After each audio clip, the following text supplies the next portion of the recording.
Custom brushes unlock speed and precision that preset textures simply can't match. Today, how to create speckled texture brushes.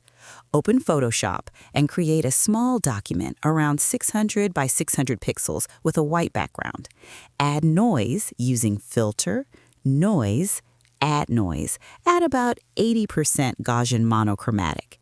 Open Levels and adjust sliders until only scattered black dots remain. Go to Edit, Define Brush Preset, and name it Speckled Brush.